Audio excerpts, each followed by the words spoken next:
بسم اللہ الرحمن الرحیم۔ سورہ سبا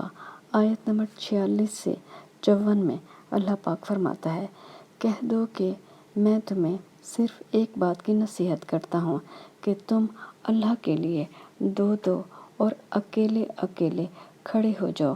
پھر غور کرو یعنی بحث کرو، تمہارے رفیق یعنی محمد صلی اللہ علیہ وآلہ وسلم کو مطلق سودا نہیں، یعنی نہ وہ مجنون ہیں نہ ہی وہ نفسیاتی مریض ہیں، وہ تو تم کو عذاب سخت کے آنے سے پہلے صرف ڈرانے والے ہیں۔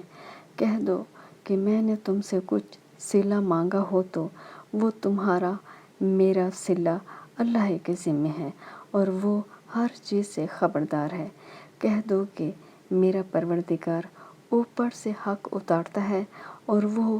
غیب کی باتوں کا جاننے والا ہے۔ کہہ دو کہ حق آ چکا اور معبود باطل نہ تو پہلی بار پیدا کر سکتا ہے اور نہ دوبارہ پیدا کرے گا۔ کہہ دو کہ اگر میں گمراہ ہوں تو میری گمراہی کا ضرر یا نقصان مجھے کو ہے، اور اگر ہدایت پر ہوں تو یہ اس کی توفیل یا اس کے ذریعے سے ہے جو میرا رب میری طرف بھیجتا ہے، بے شک وہ سننے والا اور نزدیک ہے۔ اور کاش تم دیکھو جب یہ گھبرا جائیں گے تو عذاب سے بچ نہیں سکیں گے اور نزدیک ہی سے پکڑ لیے جائیں گے اور کہیں گے کہ ہم اس پر ایمان لے آئے، اور اب اتنے دور سے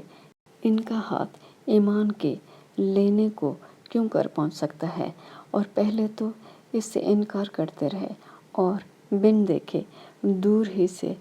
ظن یعنی گمان کے تیر چلاتے رہے،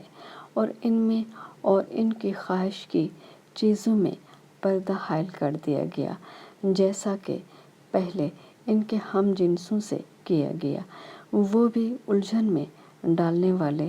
شک میں پڑے ہوئے تھے۔